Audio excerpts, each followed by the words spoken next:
Hello everyone, welcome back to my channel. আজকে ভিডিওটা কোনো ব্লগ ভিডিও নয়, আজকের এই ভিডিওটা সম্পূর্ণ অন্যরকম একটা ভিডিও। আর আজকের এই দিনটা আমার কাছে একটা খুবই গুরুত্বপূর্ণ আর স্পেশাল দিন। আমি এই দিনটিতে প্রথম মাতৃত্বতা অর্জন করেছিলাম। আজ আমার মাতৃত্বে 3 বছর পূর্ণ করলাম, আর আমার মাম্মারও 3 বছর কমপ্লিট হয়ে গেল। দেখতে দেখতে সে মাম্মা 3 বছর পূরণ করে নিল। এই তো মনে হচ্ছে কদিন আগেই নার্সিংহোমে জন্ম হয়েছিল ছোট্ট মেয়েটা। আজ দেখো দেখতে দেখতে 3 বছর হয়ে গেল। যেদিন আমি প্রথম জানতে পারলাম যে আমি মা হব, সেদিন থেকেই আমার মনের মধ্যে একটা টেনশন শুরু হয়ে গেছিলো যে তো কিছুদিন আগে আমি একটা মেয়ে ছিলাম, আজ আমি মা হব, সত্যিই তো ওকে মানুষ করতে বড় করতে পারবো তো।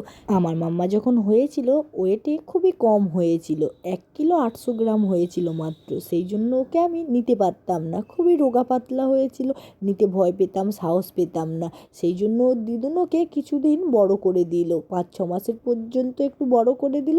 তারপর থেকে নিজে একা হাতেই একটু একটু করে আজ 3 বছরের করে ফেললাম। মাম্মা আসার পর আমার লাইফটা পুরোটাই পাল্টে গেছে। আমি যেন নতুন করে বাঁচতে শিখেছি, আমি নতুন একটা জীবন পেয়েছি। আর ওকে নিয়েই আমার সারাটা দিন কেটে যায়। ওর সাথে খেলাধুলো, দুষ্টুমি, সব কিছুর মধ্যে থেকেই আমি যেন একটা নিজের ছোটোবেলা খুঁজে পাই।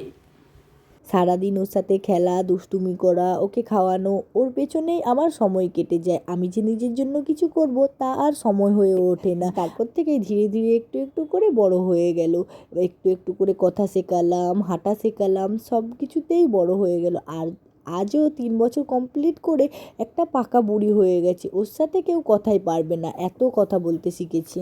এইভাবেই দেখতে দেখতে একদিন অনেক বড় হয়ে যাবে। আর যেদিনও আমাকে মা বলে রেখেছিল প্রথম, সেই দিন তো আমার গর্বে বুক ভরে যাচ্ছিল যে আমিও একটা ছোট্ট মেয়ে ছিলাম ওর মতো, আমিও আজ মা হয়ে গেলাম, আমাকেও কেউ একজন মা বলে ডাকছে। তোমরা সবাই আশীর্বাদ করো আমার মাম্মাকে, আমার মাম্মা যেন অনেক বড় হতে পারে, মানুষের মতো মানুষ হতে পারে। বড় হওয়া মানে টাকা পয়সা ইনকাম করে দেশের মুখ উজ্জ্বল করুক, মা বাবার মুখ উজ্জ্বল করুক সেটা নয়, যেন একজন সঠিক মানুষের মতো মানুষ হতে পারে।